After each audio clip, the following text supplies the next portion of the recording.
चीन ने की कोई भी हरकत तो भारत देगा मुंह तोड़ जवाब। जाने चीन से किसी भी खतरे से निपटने के लिए कितनी तैयार है भारतीय सेना। खुद को दुनिया की नई महाशक्ति समझने वाले चीन को भारत से लगी सीमा पर देश के सुरक्षा बल मुंह तोड़ जवाब देने के लिए तैयार हैं। बता दें कि सीडीएस जनरल अनिल चौहान ने पिछले हफ्ते ही यानी कि 8 और 9 अप्रैल को पूर्वी सेक्टर पर भारतीय सेनाओं की तैयारियों का जायजा लिया था।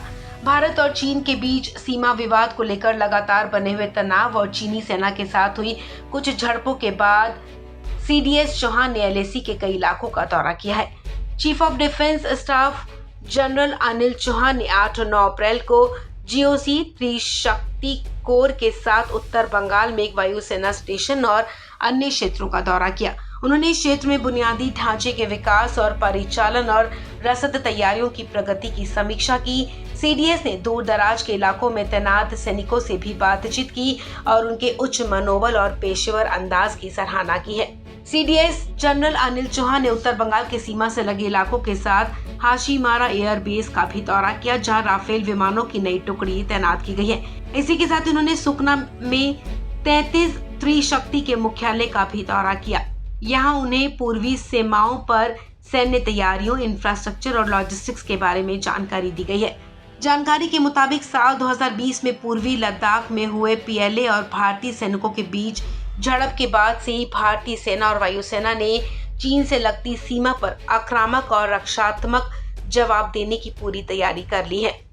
बता दें कि इसी साल फरवरी में सिक्किम और सिलीगुड़ी कॉरिडोर की सुरक्षा के लिए तैनात 33 कॉर्प्स को पहली जमीन से हवा में मार करने वाली मिसाइल अभ्र की रेजिमेंट दी गई है। मिसाइल अभ्र के जरिए 70 किलोमीटर की रेंज में आने वाले एयरक्राफ्ट, हेलीकॉप्टर, क्रूज मिसाइल और ड्रोन को नेस्तनाबूद किया जा सकता है। इतना ही नहीं, सीडीएस की तरफ से जो जानकारी दी गई है उसके मुताबिक भारतीय वायुसेना ने सीमा पर रूसी तकनीक वाली S-400 मिसाइल डिफेंस सिस्टम की भी तैनाती की है, जो 380 किलोमीटर की रेंज में फाइटर जेट्स, मिसाइल और बमबारी करने वाले विमानों को आसानी से निशाना बना सकती है।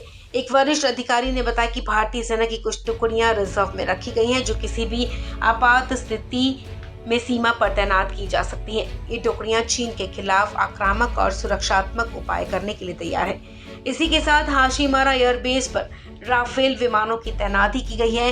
वहीं झाबुआ और तेजपुर में सुखोई 30 MKI फाइटर जेट्स की तैनाती भी की गई है। इतना ही नहीं, चीन से लगती सीमा पर ब्रह्मोस सुपरसोनिक क्रूज मिसाइल और आकाश मिसाइल भी तैनात है। एक अन्य सैन्य अधिकारी ने बताया कि बीते कुछ समय में भारतीय सेना और वायुसेना ने इन इलाकों में कई युद्ध अभ्यास भी किए हैं। इस खबर में फिलहाल इतना ही। तमाम अपडेट्स के लिए आप बने रहें वन इंडिया हिंदी के साथ।